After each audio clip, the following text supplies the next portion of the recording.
எங்கள் ஆஃபீஸில் வேலை பார்க்குற ஒரு எம்ப்ளாயி மீட்டிங்கில் ஒரு நாள் சடனாக அழுந்துட்டாங்க. என்ன ரீசன் அப்படின்னு சொல்லி இந்த வீடியோவில் பார்க்கலாம் வாங்க. கம்பெனியில் ஏதாவட்டு ஒரு ஜாப் ஓப்பனிங் இருந்தது அப்படின்னா, ஒன்று கம்பெனி ஹெச்ஆர்ஸை சோர்ஸ் பண்ணி ஹையர் பண்ணிவிடுவாங்க. இல்லைனா மேன் பவர் ஏஜென்சிஸ் கிட்ட கொடுத்து இந்த பொசிஷனை ஃபில் பண்ணி கொடுங்கன்னு சொல்லுவாங்க. இது ஒரு remote opportunity. So all over India கேண்டிடேட்ஸை ஹையர் பண்ணலாம். அதே மாதிரி மேன் பவர் ஏஜென்சி ஒரு எம்ப்ளாயை ஹையர் பண்ணி கொடுப்பாங்க. ஸோ யூஸ்வலி இன்டர்வியூ எங்கே நடக்கும்னா, கம்பெனி எண்ட்லேருந்து தான் இன்டர்வியூ நடக்கும்.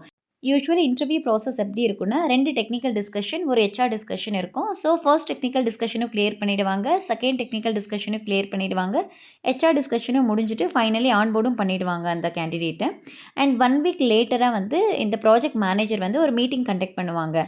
ஸோ அந்த மீட்டிங்கில் எல்லாருமே ப்ராஜெக்ட் பற்றி டிஸ்கஸ் பண்ணணும். ஸோ அந்த பொண்ணோட டர்ன் வரும்போது அந்த பொண்ணு அழ ஆரம்பிச்சிடும். என்ன ரீசன் அப்படின்னு கேட்கும்போது அந்த பொண்ணு சொல்லும், அந்த பொண்ணால் இங்கிலீஷில் கம்யூனிகேட் பண்ண முடியலையா. ஸோ டெக்னிக்கல் நாலேஜ் மட்டும் பத்தாது, கம்யூனிகேஷனும் ரொம்ப இம்பார்ட்டண்ட்டாக இருக்குது.